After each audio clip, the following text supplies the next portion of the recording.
Good morning दोस्तों। स्वागत है आपका एक नई वीडियो में, एक नए एनालिसिस में। चलिए आज देखते हैं मार्केट में निफ्टी और बैंक निफ्टी में कैसा ट्रेड हो सकता है। देखिए कल की मार्केट एक साइडवेज जोन में रही। जैसा हमने कल डिस्कस किया था कि मार्केट एक पर्टिकुलर जोन में रहेगी, ना ऊपर जाएगी ना नीचे जाएगी, क्योंकि एक बहुत बड़ा फॉल आ गया था मार्केट के अंदर, तो मार्केट को एक साइडवेज जोन में रहना था। ये वो जोन था जहां मार्केट ने समय बिताया। अब आगे क्या हो सकता है मार्केट में? आगे दोस्तों मार्केट में ये हो सकता है कि जब तक मार्केट इस जोन को कट करके ऊपर नहीं जाती है, ये ईएमएज आ रही है यहाँ पे, ये मार्केट ऊपर नहीं जाती है, तब तक मार्केट इसी जोन में बनी रहेगी। अगर आज जैसे कि निफ्टी गिफ्ट निफ्टी जो है वो हल्का सा ऊपर की ओपनिंग का अंदेशा दे रहा है, तो इससे हम अंदाज़ा ये लगा सकते हैं कि हमारी मार्केट को भी इसके ऊपर जाके और फिर ऊपर की कैंडल बनानी चाहिए। चलिए एक बार देख लेते हैं कि निफ्टी का डेली व्यू क्या बोल रहा है। निफ्टी का डेली व्यू से हमें क्या पता लग रहा है? देखिए इतनी बड़ी फॉल आने के बाद भी जो एक चीज़ अच्छी रही वो था बोलिंजर बैंड। इसको हम बोलते हैं बोलिंजर बैंड। बोलिंजर बैंड पतला ही रहा, बोलिंजर बैंड ने ब्लास्ट नहीं किया। ये एक अच्छी बात हो सकती है और इस तरफ इशारा दे सकती है ये बात कि मार्केट में बहुत बड़ा फॉल होने की संभावना कम नज़र आ रही है। लेकिन हमारे दो इंडिकेटर, ये एमएससीडी इंडिकेटर और आरएसआई इंडिकेटर, ये हल्का सा हमें ये इंडिकेशन दे रहे हैं कि मार्केट में अभी डाउन ट्रेंड आ सकता है। चलिए देख लेते हैं कि मार्केट में किस किस तरह का ट्रेंड अभी बना हुआ है। ये लो क्या है? ये लो, ये है कल का लो 21,285। मैं यहाँ लिख देता हूँ 21,285। इस लो को आप इम्पोर्टेंट रेजिस्टेंस के हिसाब से रख सकते हैं। चलिए इसको मार्क भी कर देते हैं। इसको मार्क कर देते हैं।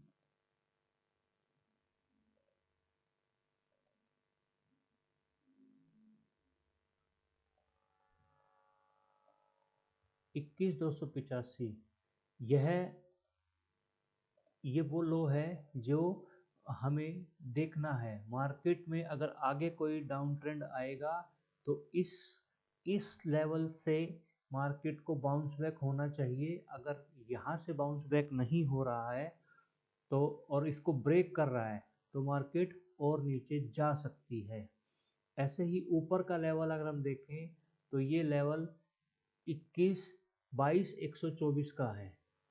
इस लेवल को हम रेड कर देते हैं। तो ये दो लेवल जो हैं ये हमें ध्यान रखने हैं मार्केट के लिए। अगर अब मोटा मोटा एक्सपीरियंस ये बोलता है कि मार्केट को इस रेंज को तोड़ना पड़ेगा कहीं ना कहीं, या तो यहाँ पे या यहाँ पे, वरना मार्केट में अभी साइडवेज बना रहेगा। मार्केट में कोई भी मूवमेंट नहीं आएगी जब तक ये लेवल नहीं तोड़ेगी मार्केट। ठीक है जी। चलिए अब हम देख लेते हैं बैंक निफ्टी क्या क्या कैसा कारोबार कर रहा है। बैंक निफ्टी में क्या काम हुआ है ये भी देख लेते हैं। बैंक निफ्टी कमज़ोर है, बैंक निफ्टी कमज़ोर है। बैंक निफ्टी में एक अच्छी ये जो कैंडल्स बनी रही हैं, ये जो कैंडल्स बन रही हैं ये एक अच्छा संकेत नहीं दे रही हैं बैंक निफ्टी में।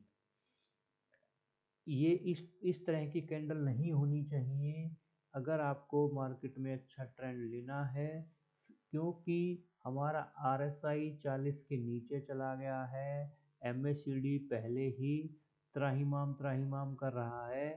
तो मुझे कहीं ना कहीं ऐसा लगता है कि ये यहाँ तक आके सपोर्ट लेगा, और ये लेवल जो है, ये लेवल है कहीं ना कहीं 44,500 तक मार्केट आ सकती है। चलिए ये तो वक्त बताएगा, बट हम अपना व्यू निफ्टी में हमने जैसा व्यू साइडवेज का बनाया था बैंक निफ्टी में, क्योंकि HDFC बैंक इसका मेन कल्प्रिट क्या है, HDFC बैंक। HDFC बैंक ने बैंक निफ्टी को गिरा दिया। बैंक निफ्टी HDFC बैंक की वजह से ही गिरी है, और हम HDFC बैंक का भी देखेंगे कि कैसा ट्रेड करेगा, कैसा क्या रहेगा, लेकिन मुझे लगता है कि ये इस लेवल पे आएगी। ये क्या है हमारा, ये 200 SMA है, और बहुत हाई चांसेस हैं कि मार्केट यहाँ सपोर्ट ले।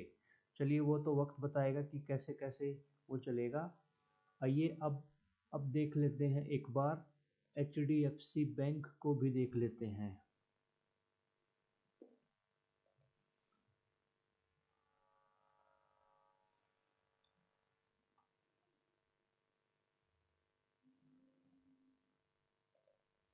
ये देखिए, बैंक निफ्टी को गिराने में जिस बैंक का सबसे बड़ा योगदान था वो HDFC बैंक था। एक बार इसको भी स्टडी कर लेते हैं। वही सेम इसमें भी बन रहा है, वही प्राइस एक्शन हो रहा है, वो ही कैंडल बन रही हैं जो कि बैंक निफ्टी में बनी थी, और इसने अपना 200 SMA भी तोड़ दिया है। EMA का क्रॉसओवर हो चुका है, 200 RSI 40 के नीचे जा चुका है, और MACD ने भी इंडिकेशन दे दी है। इस तरह की कंडीशन में अब सपोर्ट और रेजिस्टेंस की बात करें तो पहला सपोर्ट ये निकल के आता है। मैं इसको अगर हम इसको सपोर्ट के हिसाब से देखें तो पहला सपोर्ट यहाँ निकल के आता है 1460। तो यहाँ से भी HDFC बैंक में और 20-25 रुपये की गिरावट हो सकती है। उसके बाद का प्राइस एक्शन इस लेवल के बाद देखेंगे क्या हो सकता है। एक छोटा सा लेवल नहीं, उसके बाद बड़ी गिरावट नज़र आ रही है। तो पहले 1460 ब्रेक नहीं होना चाहिए।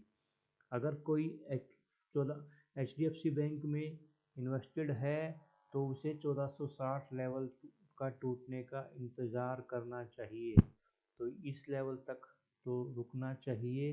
देखिए कितना इजी हो चुका है बोलिंजर बैंड। देखिए निफ्टी के केस में ये नहीं हुआ था, निफ्टी के केस में ये नहीं हुआ था, लेकिन अभी बोलिंजर बैंड ब्लास्ट हो चुका है। RSI ने सपोर्ट किया है, RSI वीक है, MACD वीक है।